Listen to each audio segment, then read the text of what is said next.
جی ایک مخلص کی کال لیتے ہیں. السلام علیکم. وعلیکم السلام. حکیم صاحب میں سائمہ کاشف کراچی سے بات کر رہی ہوں. جی بات کیجئے. جی میرا مسئلہ یہ ہے کہ میرے شوہر اچھے خاصے سرکاری ملازم بھی ہیں, آمدنی بھی گھر میں آتی ہے, لیکن قرض ہے کہ ہمارا اترنے کا نام نہیں لیتا, اور اتنا زیادہ قرض اب جمع ہو گیا ہے کہ وہ ہماری اتارنے کی استطاعت سے باہر ہے. ہم لوگ بالکل ٹھیک, اتارنے سے قاصر ہیں. آپ چاہتے ہیں کہ اور قرض اتر جائے. جی قرض اتر جائے ایک تو یہ اور مسئلہ ہے آپ رزق کا, میں برکت. اس کے علاوہ جی رزق میں برکت چاہتے ہیں. برکت ہو, گھر میں برکت ہو. ہم لوگ مطلب بیماریاں بھی ہیں, جی سکون نہیں ہے, بیماریاں بھی پریشانی ہے. ختم ہوں, سکون بھی ہو. جی بس قرض کا بہت بڑا مسئلہ ہے. جی کچھ مجھے پڑھنے کے لیے اس میں طرح سے بتاؤں بتا گا آپ دیجیے کو. کہ سب سے پہلی اللہ چیز تو پاک. یہ ہے, جی گھر ہمیشہ بیوی چلاتی ہے, شوہر نہیں چلاتا. اور بقول ایک اللہ والے کے آمدنی اپنے بس میں نہیں, انکم اپنے بس میں نہیں, خرچ اپنے بس میں ہے.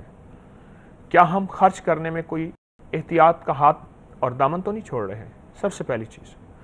دوسری چیز یہ ہے کہ رزق کہاں سے آ رہا اور کیسے آ رہا, کیا برکت ہے اس میں یا کثرت ہے. کتی کتنے بچے دیتی ہے؟ 6 7 9 10. بکری کتنے بچے دیتی ہے؟ 1 2. برکت کس میں ہے؟ کتی کے بچوں میں اگر ہوتی تو آج کتوں کے ریوڑ ہوتے, سڑکوں پہ گاڑیاں نہیں گزر سکتے, جتنے بچے دیتی ہیں. اور بکری, اس میں برکت ہے.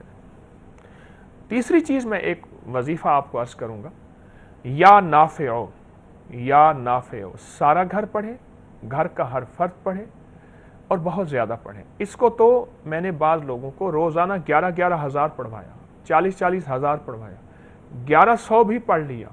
جتنا زیادہ پڑھ سکیں ہر حالت میں پڑھیے یا نافع. انشاءاللہ تعالی گھر کی نفرتیں ختم, جھگڑے ختم, رزق میں وسعت, اور خاص طور پہ آپ نے جو قرضوں کی بات کہی ہے, اللہ پاک اس سے بھی نجات دے گا. لیکن ان 2 پہلی چیزوں پہ آپ کی نظر انشاءاللہ ضرور رہے گی, اور میں آپ کے لیے دعا بھی کروں گا.